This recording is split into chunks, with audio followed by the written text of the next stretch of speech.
నమస్తే, welcome to nationalist hub.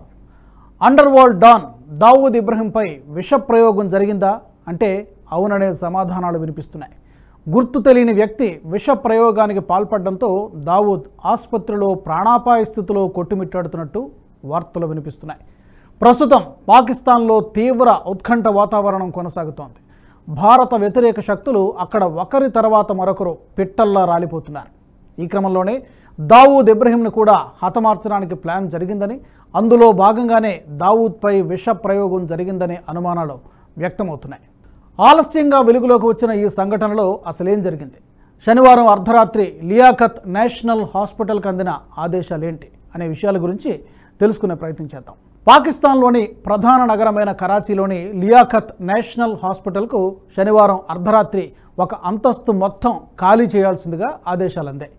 అప్పటికే అక్కడ డ్యూటీలో ఉన్న వైద్య బృందం సాధ్యాసాధ్యాలు పరిశీలించిన తర్వాత మొత్తం ఫ్లోర్ ఖాళీ చేయడం సాధ్యం కాదని తేల్చి చెప్పింది.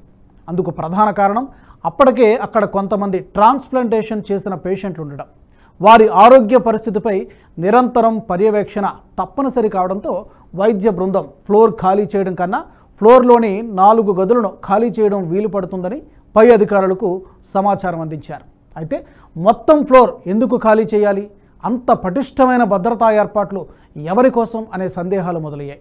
ఈ సమాచారం అందిన తర్వాత తిరిగి ఎలాంటి జవాబు రాకపోవడంతో లియాఖత్ నేషనల్ హాస్పిటల్ సిబ్బంది మౌనంగా ఉండిపోయారు. సరిగ్గా అదే సమయంలో Sindh institute of urology and transplantation ఆసుపత్రికి కూడా సుమారుగా ఇలాంటి సమాచారమే అందింది. దీంతో హుటాహుటిన ఎస్ఐయుటి ఆసుపత్రి సిబ్బంది హాస్పిటల్లోని చివరి అంతస్తును పూర్తి స్థాయిలో ఖాళీ చేయించి ప్రత్యేక ఏర్పాట్లు చేశారు.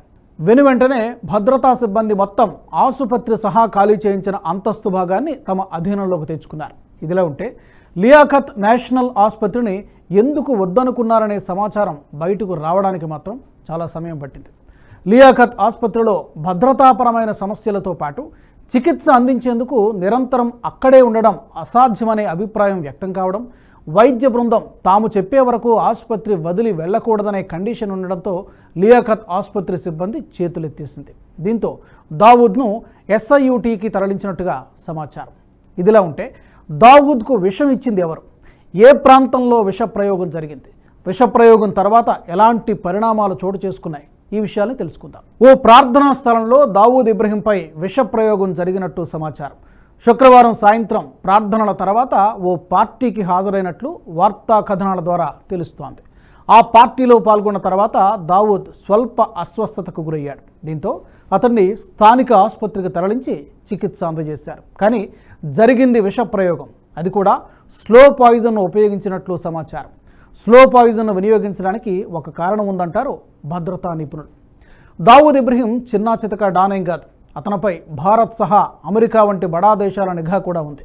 ఇరు దేశాలు కలిపి దావూద్పై $25 బిలియన్ రివార్డు కూడా ప్రకటించాయి. అందుకే అతడి భద్రత ఎల్లప్పుడూ కట్టుదిట్టంగా ఉంటుంది. భద్రతకు సంబంధించి ఇంటెలిజెన్స్ నివేదికలు పాకిస్తాన్ ఆర్మీ నుంచి దావూద్కు అందుతూ ఉంటాయి. అటు దావూద్కు సొంతంగా ఏర్పాటు చేసుకున్న భద్రతా వ్యవస్థ అతన్ని కంటికి రెప్పలా చూసుకుంటుంది. అందువల్ల దావూద్ను చంపడం అంత సులువు కాదు. అతన్ని హత్య చేయాలంటే పకడ్బందీగా ప్రణాళిక రచించాలి. స్లో పాయిజన్ అయితే ఆహారంలో కలిపి అక్కడి నుంచి తప్పించుకోవడానికి కొంత సమయం దొరుకుతుంది. ఉన్నపలంగా అస్వస్థతకు గురైతే పాయిజన్ను కలిపిన వారిని గుర్తించి పట్టుకునే అవకాశం ఉంటుంది. ఆ విధంగా పట్టుబడితే అతడు ఏ దేశానికి చెందినవాడు, ఇతర దేశాల నిఘా విభాగాలకు అతడికి ఏమైనా సంబంధాలున్నాయా అనే విషయంపై ఆరా తీసే అవకాశం కూడా ఉంటుంది. అందుకే దావూద్ని చంపేందుకు స్లో పాయిజన్ను ఉపయోగించినట్లు సమాచారం. ఈ కారణంగానే దావూద్ తొలుత స్వల్ప అస్వస్థతకు గురయ్యాడు. శుక్రవారం నుంచి శనివారం మధ్యాహ్నం వరకు అతడికి స్థానిక ఆసుపత్రిలో చికిత్స అందించారు.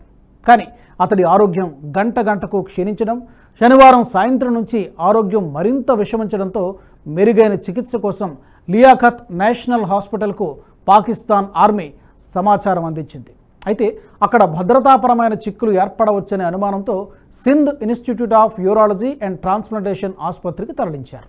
అయితే యూరాలజీ అండ్ ట్రాన్స్ప్లాంటేషన్ ఆసుపత్రికి తరలించడం వెనుక కూడా కొన్ని కారణాలున్నాయి. సాధారణంగా స్లో పాయిజనింగ్ మానవుల్లోని ప్రధాన అవయవాలపై ప్రభావం చూపిస్తుంది. కిడ్నీ, గుండె, కాలేయంతో పాటు ప్రేగులపై ఎక్కువగా ప్రభావం చూపిస్తోంది. మెల్లిమెల్లిగా వాటి పనితీరును మందగింపజేస్తోంది. దావూద్ కూడా మొదటగా స్థానిక ఆసుపత్రిలో చేరినప్పుడు వీటి పనితీరు మందగించడాన్ని వైద్యులు గుర్తించారు. అందుకే అతన్ని యూరాలజీ అండ్ ట్రాన్స్ప్లాంటేషన్ ఆసుపత్రికి తరలించారని, తద్వారా వాటి మార్పిడికి కూడా వీలవుతుందని భావించినట్టుగా సమాచారం. అయితే గతంలో కూడా దావూద్ మరణించాడనే వార్తలు గుప్పుమన్నాయి. ఎన్నోసార్లు పాకిస్తాన్ మీడియా కూడా వార్తా కథనాలను వండి వార్చాయి. అయితే ఈసారి మాత్రం ఈ వార్తలు నిజమేనన్న ప్రచారం గట్టిగా సాగుతోంది. ప్రస్తుతం భారత వ్యతిరేక శక్తులు విదేశాల్లో ఒక్కొక్కరుగా మరణిస్తున్నారు. ముఖ్యంగా పాకిస్తాన్లో అన్నోన్ గన్మెన్ కిల్డ్ అనే పేరుతో వార్తా కథనాలు ఇబ్బడి ముబ్బడిగా వస్తున్నాయి. కొంతమంది గుర్తు తెలియని వారు రావడం, కాల్చివేయడం, పారిపోవడం, ఇది పాకిస్తాన్లో జరుగుతున్న తంతు. మరణించిన వారు చిన్నవాళ్ళు అనుకుంటే పొరపాటే. జైషే మహమ్మద్ చీఫ్ మసూద్ అజర్ బంధువులతో పాటు ఎంతోమంది పేరు మోసిన ఉగ్రవాదులు కూడా మరణించారు.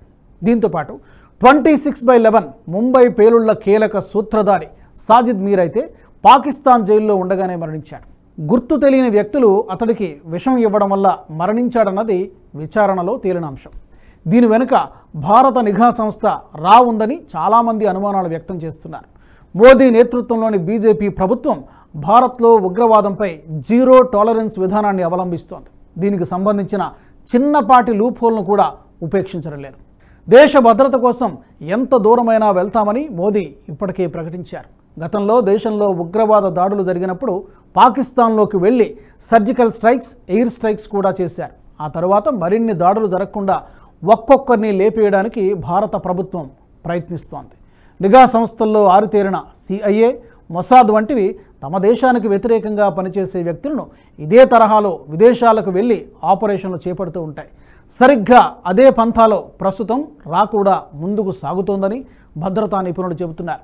సరిగ్గా భారత వ్యతిరేకులే పాకిస్తాన్లో మరణిస్తూ ఉండడం, వీరందరి మరణాల వెనుక ఒకే సారూప్యత కనిపించడం వంటివి చూస్తుంటే ఇవి రా ఆపరేషన్లే అయి ఉంటాయనే అనుమానాలు కూడా వ్యక్తమవుతున్నాయి.